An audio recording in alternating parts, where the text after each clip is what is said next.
Hey Measuring Hero, Jay here. It is not Thursday, but we are going to push out a video blog anyway. Like I said in the last video blog, we're going to bring in some experts.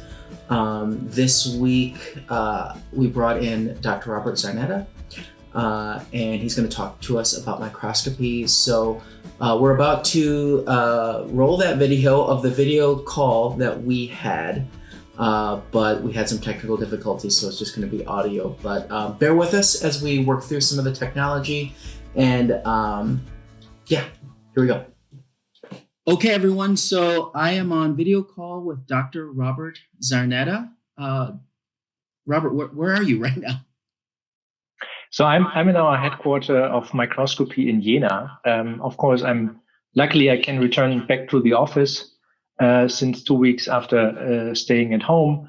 And that's why you will come calling from my office, basically. Yeah. Perfect. Yeah, but you are Oberkochen at the home, as I see. I'm at my house in Aalen. Yeah, this is my place. So we're here for a while now.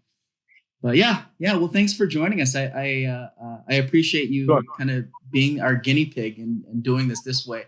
I want to share a story of when I first met you. I think it was like a couple of years ago. It was in the US. I either was doing research on SmartProof or was presenting someone my research on SmartProof. And I think you either heard or saw one of my presentations. And we had a nice conversation. And if I recall, it was over some food or drinks even or something. It was something like that. It was somewhere in the U.S., but I remember meeting you. It was fun. Yeah, and I think this was the first time. And then when we did roll the SmartProof topics, roughness and topography out to the different channels, I think this was the second time when we met. And already by then, I think we already discussed the first success stories of the customers that you have been pitching this to, as you nicely did also on this channel, of course. Yeah. Well, it was fun. I mean, I think anyone that saw that video knows that I absolutely fell in love with the SmartProof. I mean, it was it's great, right down to the history of it, and from a metrologist, it's definitely a piece of equipment that I didn't know a lot about. So I have a question, and we'll just start here. I'm a purebred metrologist. You know, I eat and breathe measuring, and microscopy is kind of a mystery to me. So can you give me an overview of what the microscopy portfolio might look like for me, a metrologist? Yeah, and I think maybe the easiest touch point to explain where microscopy is of benefit is, of course, look at your optical metrology solutions that we have. And what most people don't know, we do have microscopes built into them to give it the optical resolution. And now imagine that you don't do metrology with our systems, but simple optical inspection and documentation. This is one of the biggest customer use cases that we have been focusing on for the last 170 years at ZEISS, building microscopes for viewing things at high magnification. And this is still one of those applications that people have to do every day on hundreds of samples and parts that leave medical plants, that leave automotive customers, supply chain, because you don't want to have defects on those before you assemble them in bigger units.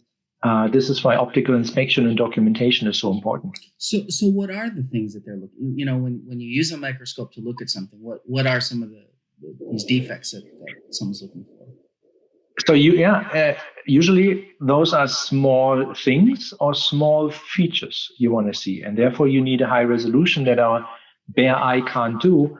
And of course, this gives us then a high magnification image of little scratches on the surfaces, little burrs that stand on laser cutted parts, for instance. And you don't want to have those little metal particles, flakes wandering around in any machine or in the body. So you need to inspect if those things are of good quality before you send them out. Yeah. And sometimes Features are also so small that you need to measure them on that you need to resolve them and then measure them on this very small length scale. And this is where, of course, we can also bridge the gap between microscopy and metrology, because we have scaled images in which you can, of course, measure. And this is where the metrology comes back into the game. Yeah. Okay. So I start to see how the link happens, but I'm still kind of stuck on looking at an image because it seems very manually intensive. Like someone is looking and has to use their brain and say, "Oh, I see the defect now." Is there any way you can automate that, or is that something that just has to be done manually? The human eye is unique, and the human brain as well. To get this fully automated, optical inspection fully automated is quite a big challenge, because we recognize little differences. And usually we have a lot of people that are well trained to do this inspection. And now we start doing automation. However, let's get one step back. I think the first challenge is to do this reproducible. And also the humans who do those optical inspection, they get tired over time, and they might overlook a few of those defects that are critical in the product or parts performance later on. So the first important thing is that we have, when it comes to documentation, a benefit that we can now capture those images with cameras and then do some automated image analysis on top. And for this, you have to build workflows which are reliable and always give the same results. Meaning we have to control the microscopes, how the images are set up, how the images are captured, and how you do the image analysis. And this is where our software solutions come now into the traditional optical inspection, purely human exercise. And by this way, we can start automating things. Yeah. So that's our software. That's ZenCore, yeah, that we use. Yeah, that's our software suite basically, which makes the three tasks: imaging, analysis, and reporting, which really now brings this traditional just viewing exercise into the digital age. So okay, so you touch on bringing this human aspect to a digital age. Is there something, we're living in a really different world right now. Any interesting tools in that suite that can help us, in this new world that we have right now?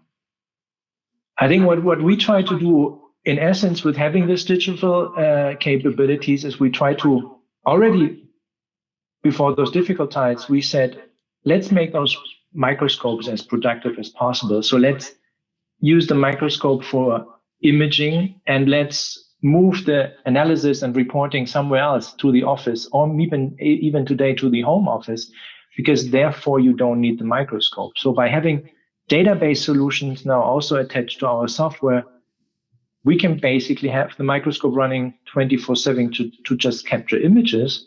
And then we do all the analysis, documentation, reporting, sending those results off to our suppliers, or doing further analysis, R&D, can be all done today remotely or offline from the microscope. And this is, in our understanding, a good productivity enabler. And in those special times, it's keeping production running.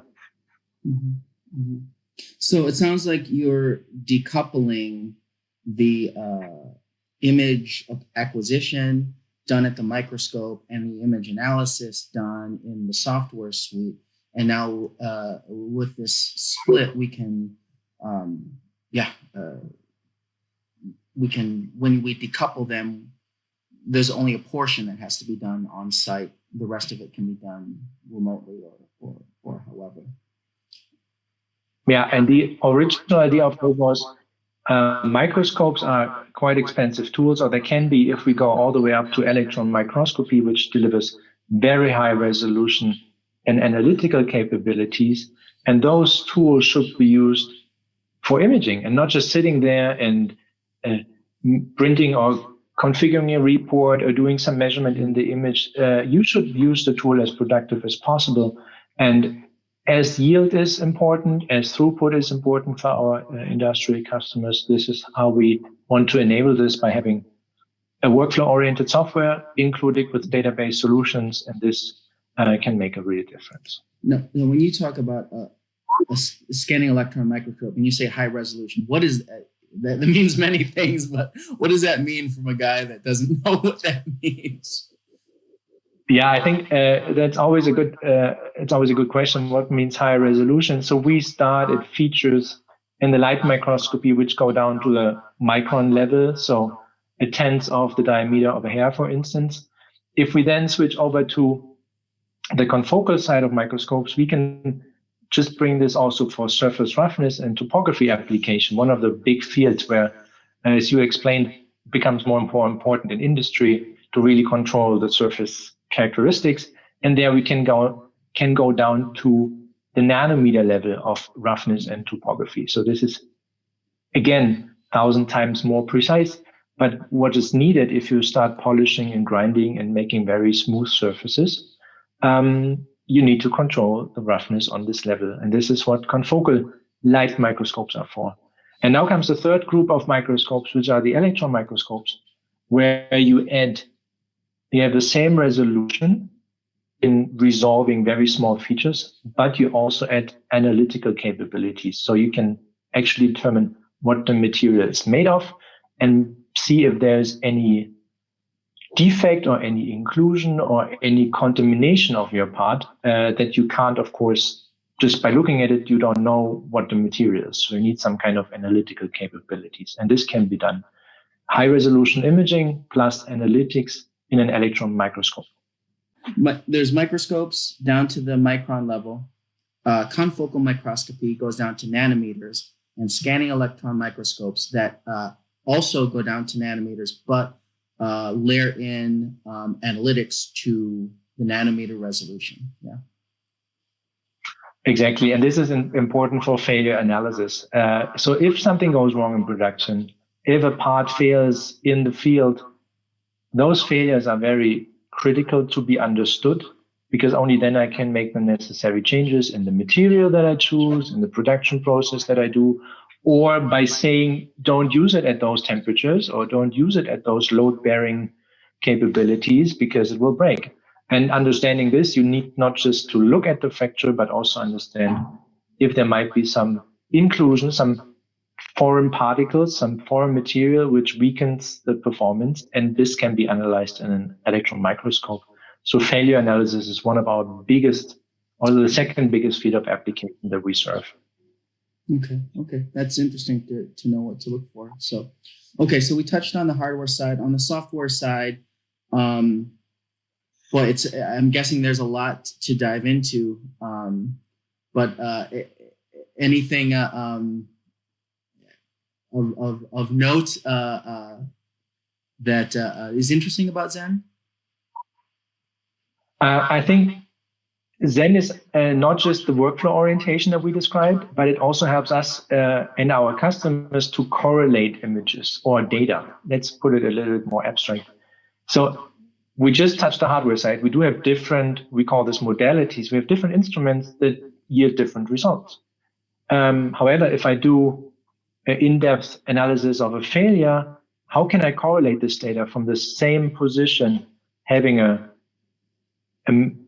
light microscopy image, go down to the analytical part in the electron microscope? How can I basically overlay those information to get everything that I need to know over from this part or from this failure? And this is what ZenCore is also enabling. ZEISS is unique as we have all those technologies from light to electron to X-ray microscopy, and we can really take the data, fuse it together, and provide more insights to why did it break, what might go wrong, or a simple quality control task where I have to check those different informations at the same point of location. Yeah, so this correlation is important. And finally, what is difficult today, if I have to, in the first instance, find the same location of a certain part under different microscopes at different point in time. So how do we enable this correlative microscopy? And this is a function, a feature, certain holders that we have that enable this in ZenCore as well, so that I don't have to do this tedious task of looking, where's the area of interest, the region of interest that I try to relocate. Because honestly speaking, everything looks different under light, electron, or confocal microscope. it's very hard for the human eye to pinpoint the exact same location. This takes minutes, hours, or sometimes you don't even find the same location because it's very hard to orient. So correlative microscopy is the way to go, and this helps our customers to really use the different technologies effectively on their imaging, analytic, or failure analysis tasks. Yeah. Is there a way that customers, anyone that's watching this, can get their hands on it to see if that's something for them? Sure. So check out the websites, and I think the best or a very good use case to visualize this is technical cleanliness or particle analysis as one of the use cases where this becomes very handy, because a lot of people understand I have to look for contamination of my part, even if I put it in an automotive engine or if I put it in the body, so medical, automotive, also in electronics. You don't want to have particles on your screen when you assemble it.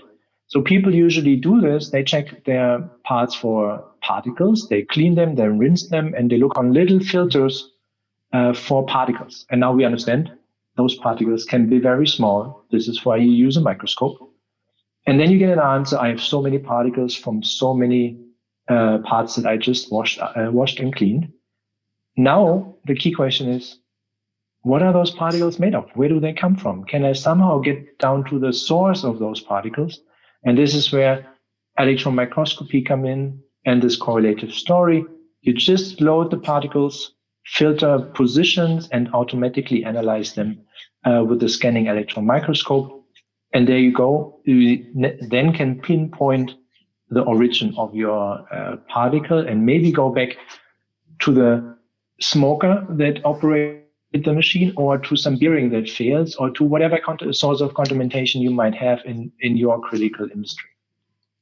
So this is a nice example, which we also pinpoint on the websites to give you a kind of idea what this correlative microscopy can do. And I usually like this example of little particles because you can imagine them quite nicely.